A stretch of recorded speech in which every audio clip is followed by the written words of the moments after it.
साहब, अगर एआई से अलग हट के देखें तो मुझे लगता है कि सबसे ज़्यादा चर्चा हुई वो आईपीओ को लेकर के, कि जियो का आईपीओ लेकर के आएंगे फर्स्ट हाफ में नेक्स्ट फाइनेंशियल ईयर। ये कितना एक्साइटिंग है रिटेल इन्वेस्टर्स के लिए और बाकी इन्वेस्टर्स के लिए? जी बिल्कुल, मैं लक्ष्मण जी उस बात का आपका जवाब दूँगा। पर मैं एक जो एआई का आपने सवाल पूछा था, मैं इसको एक दूसरी तरह से इसको अप्रोच करना चाहूँगा। वो ये है कि हाँ जो हाँ, बिल्कुल। मुकेश जी ने कही बात, उन्होंने 2 शब्द यूज़ किए कि जो इंटेलिजेंस कंपनी बन रही है एआई की, वो ट्रेनिंग और इन्फरेंसिंग के लिए बन रही है।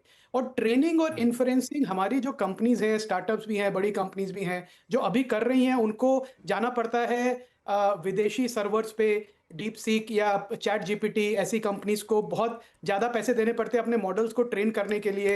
आप सेमीकंडक्टर कंपनी है, स्पेस टेक कंपनी है, सॉफ्टवेयर कंपनी है, सास कंपनी है या फिर साइबर सिक्योरिटी कंपनी है, आपको मॉडल्स ट्रेन करने हैं, तो उसके लिए बहुत खर्चा लगता है क्योंकि ये जो बाहर की जो कंपनीज़ हैं, वो टोकन्स जनरेट करती हैं बहुत महँगे प्राइस पे। तो ये एक गीगावाट जो गीगा स्केल जो बनेगा इसका सेंटर एआई का जो इन्फ्रेंसिंग और ट्रेनिंग के लिए, वो मुझे लगता है भारतीय जो कंपनीज हैं जो एआई टूल्स डेवलप कर रही हैं अपने बिजनेस के लिए, उनके लिए एक बहुत बड़ी बेनिफिट होगा उनको कि वो इंडिया में ही और इंडियन कॉस्ट पे, और आई एम श्योर रिलायंस करेगा तो कॉस्ट पर्सपेक्टिव उसमें बहुत होगा। तो जो हमारा एआई इनिशिएटिव है एज अ कंट्री, और इसमें जॉब लॉस की बात जाने दीजिए क्योंकि उसकी तरफ नहीं जा रहे हैं। हम देख रहे हैं कि नए प्रोडक्ट्स, नए टूल्स, ऑटोमोबाइल इंडस्ट्री है, उसको एआई टूल्स क्रिएट करने हैं। हमारा खुद का एक डेटा सेंटर हो ऐसा जो ट्रेनिंग ऑफ मॉडल्स और इन्फ्रेंसिंग कर पाए, तो मुझे लगता है ये पूरे सेक्टर को बेनिफिट होगा जो पूरा एआई टूल यूज़ करना चाहता है। तो मुझे लगता है ये बहुत बड़ी अनाउंसमेंट है। जो दूसरा आपने सवाल पूछा, डेफिनिटली एक मार्केट में उत्साह होगा और है भी कि एक नई लिस्टिंग होगी। उन्होंने कहा पहले 6 महीनों के अंदर हो जाएगी अप्रूवल्स आते-आते। तो एक इतना बड़ा लिस्टिंग होती है मार्केट में तो मार्केट कैप जो है देश का वो वैसे ही बढ़ता है और एक अपॉर्च्युनिटी मिलती है। अभी एक स्केर्सिटी वैल्यू है, सिर्फ एक listed pure play telecom company है। एक और आएगी तो मार्केट उसको डेफिनिटली वेलकम करेगा। मुझे लगता है एक वैल्यू अनलॉकिंग है एक तरह से रिलायंस के शेयर होल्डर्स के लिए। तो इसको और ये दिखाता भी है कि कंप्लेसेंसी नहीं है ग्रुप में, कंटिन्यूअसली रिवॉर्ड करना चाहते हैं शेयर होल्डर्स को अलग-अलग तरीके से। जियो फाइनेंशियल की लिस्टिंग हुई थी, उसके बाद अब जियो इसकी लिस्टिंग है, उसके बाद शायद रिटेल की लिस्टिंग होगी। तो हर तरह से वैल्यू अनलॉकिंग है जो ग्रुप में होती रहेगी। आई थिंक इसका भी कॉन्फिडेंस है अब इन्वेस्टर्स में। ये वैल्यू अनलॉकिंग है, ये एक बड़ी चीज़ है। दलजीत सिंह कोहली साहब, ये वैल्यू अनलॉकिंग किसको फ़ायदा पहुंचाएगा? Company, retail investors, institutional investors, इसको कैसे देखना चाहिए हम लोगों को? लक्ष्मण जी, जब वैल्यू अनलॉकिंग होगी तो सभी स्टेक होल्डर्स को फायदा होगा। तो हम्म। इंस्टीट्यूशन भी जो होल्ड कर रहे हैं, जो रिटेल इन्वेस्टर है, जिसके पास भी शेयर होगा, अब वो ऑब्वियसली एक्चुअल कंटूअर्स डील के क्या होंगे, वो जब आएगी डील तब पता चलेगा। But hmm. डेफिनेटली रिलायंस ने हमेशा पहले भी अपने शेयर होल्डर्स को बहुत अच्छे से रिवॉर्ड किया है और इन्वेस्टर्स को हम्म। ये उम्मीद बहुत समय से थी, क्योंकि जब से जियो आया है सबको पता है कि अल्टीमेटली ये लिस्ट होना ही है अलग से, एक अलग कंपनी बनेगी और ये लिस्ट होगा ही। तो वो अब पिछले एजीएम में भी कई बार ये बात चली थी कि भाई शायद इस बार कुछ अनाउंसमेंट होगा। आई थिंक दिस टाइम वो एक्सपेक्टेशन फुलफिल हुई है।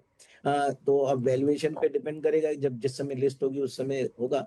बट डेफिनेटली वैल्यू अनलॉकिंग होगी तो सभी को फायदा होगा और सब लोग इसकी उम्मीद इस लगा के। हाँ, हाँ। इसका कुछ आप लोग, आज चूंकि पहले से बातचीत चल रही थी, आज डेडलाइन यहाँ पे दिया गया है, तो इस डेडलाइन को कैसे देखा जाए कि फर्स्ट हाफ में हम लोग करेंगे, मार्केट कंडीशन के हिसाब से देखा जाए या साइज के हिसाब से देखा जाए?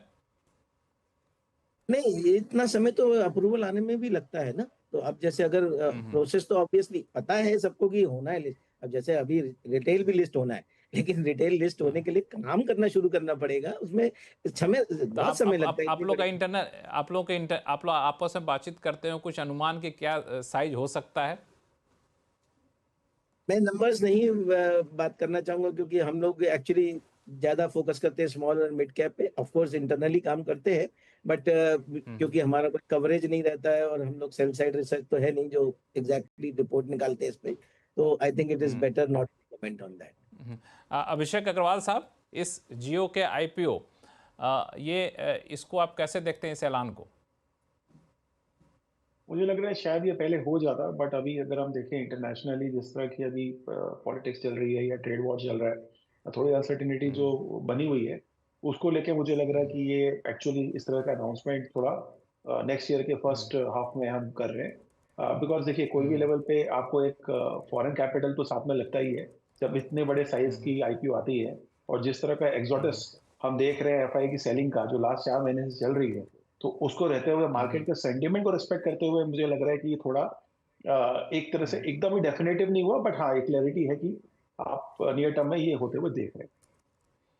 नियर टर्म में ये होते हुए देख रहे हैं। इसमें सुनील स्वर्णम साहब, आईपीओ से अलग हट के अगर मैं आपसे पूछना चाहूँ तो कई सारे कह सकते हैं नए सेगमेंट में अपना फुटप्रिंट रिलायंस बढ़ाएगा, चाहे ग्रीन एनर्जी की बात हो या फिर बाकी चीज़ों की बात हो, तो इसके आधार पर क्या माना जाए जो अलग अलग सेगमेंट है जहाँ पर रिलायंस अब तक अपना कारोबार करता रहा है, अब दूसरे सेगमेंट में जा कर के ट्रेडिशनल कारोबार पर फोकस कम रखा जाएगा या फिर दोनों पर पैरेलल रख पाएंगे? क्या लग रहा है मैनेजमेंट कमेंट्री से?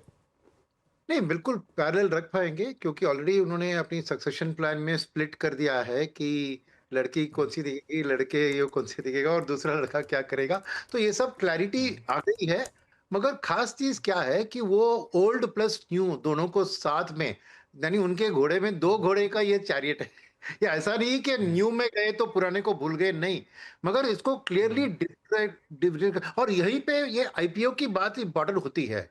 क्योंकि आज क्या हो रहा है ना, अब कोई भी सेक्टोरल फंड लीजिए, उसमें रिलायंस का होना जरूरी होता है, क्योंकि वो हर सेक्टर में शामिल होगा तो उस सेक्टर में वो आ जाएगा। तो अल्टीमेटली क्या है आपको कि एक उसका एनर्जी इंडेक्स में उसका तो बड़ा शेयर है क्योंकि ऑयल कंपनी है, मगर हर दूसरे इंडेक्स में भी वो शामिल होता है। तो इट्स अ मुश्किल की चीज होती है, क्योंकि उसका वैल्यू एम्बेडेड वैल्यू कहते हैं इसको, हर बिजनेस का अलग जज करके कितना होना चाहिए।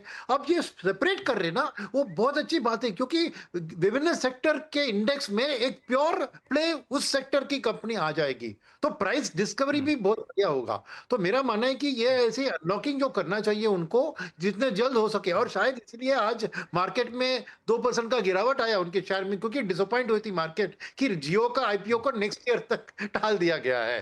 तो सभी की इच्छा है कि रिलायंस अपने अलग अलग बिजनेस में वन, पर सेकंड बात आपको याद रखना चाहिए कि वो एक एग्जिस्टिंग बिजनेस में एंटर करती है तो उधर वो कंपटीशन को वाइप आउट करती है। जब नए बिजनेस में जा रही है तो उधर कंपटीशन नहीं है, यही रास्ता खोल रही है उधर, राइट। तो इसीलिए ये बहुत महत्वपूर्ण है कि कौन से सेक्टर जाके रिटेल में जाएंगे तो बहुत सारे रिटेल प्लेयर्स है, टेलीकॉम में जियो आएगा तो ऑलरेडी भारतीय एयरटेल लिस्टेड है। तो यहाँ पे वक्त इंटरेस्टिंग चीज होगी कि वो एग्जिस्टिंग बिजनेस को कैसे प्राइस करेगी और नए बिजनेस को कैसे प्राइस करेगी। तो वो एक बहुत दिलचस्प वाली बात हमें देखना पड़ेगा इस आईपीओ के सिलसिले में।